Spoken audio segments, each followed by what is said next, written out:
Kita nyo? Ito yung kitchen ko.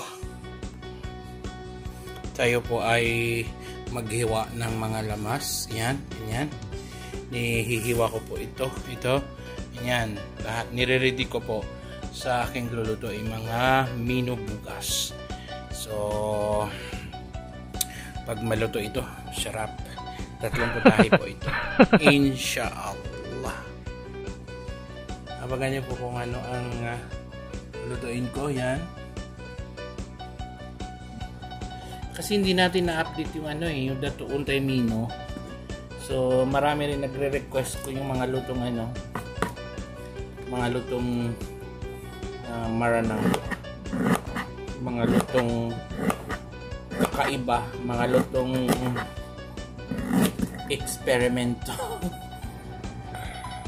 After natin balatan yung mga sangkap natin gagamitin, ay atin na po didikdikin yung bawang. Ilagyan mo ng yun, luya. Lagyan mo ng ng kahit na yung tanlag. Pwede mo yan dikdikin din. Ito po yung sibuyas. Gagawin po ito substitute ng sakurap. Yung sibuyas Lalagyan natin to, gigisahin natin. Ito yung lagay bawang, pero gigisahin natin para mas masarap.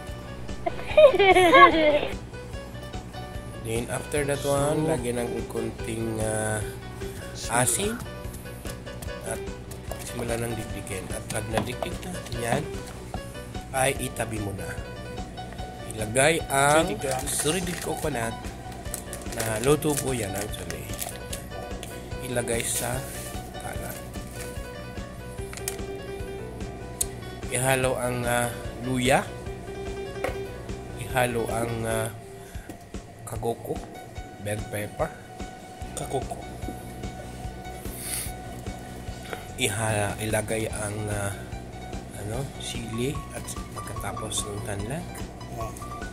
At dagdagan ang shredded coconut.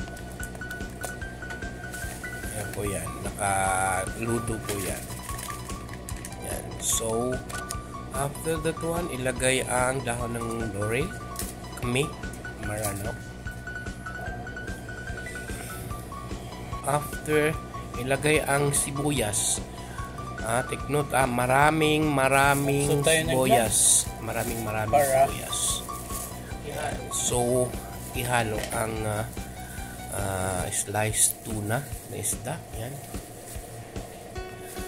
I-slice po yun ng mga maliliit. So,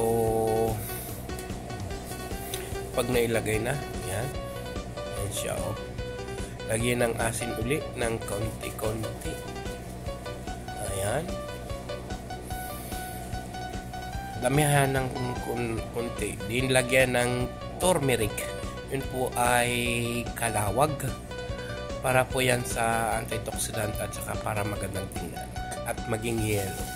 Yan. Tapos, yung dinikdik mo na mga sangkap ay ilagay na. Yan. Yan. Ikalat po sa mga isda para kang magmamarinate. Para kumapit sa ilalim yung lasa ng mga nilagay mo. Ganyan. Lagay mo ang dahon ng sibuyas dahon. Yan. At haluin ng maigi. Yan. Kasi nga ang paghalo, kung luto na saka mo hahaluin, madudurog siya. So, mas maganda haluin na kapag hindi pa siya nailagay sa apoy. Pag hindi pa nailuto na. Yan. So, haluin ng maigi. Haluin. Lagyan ng tubig. Mga kalahating litro po. Yan. Depende po sa dami ng isda. Yan.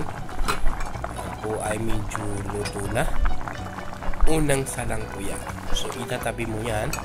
Tapos, bago mo i-serve, iluluto mo ulit yan. So, ito po yung finished product. Diba? Ang ganda tingnan. Sarap-sarap. Yan po ang isang slice. Ayan. So, ready to serve.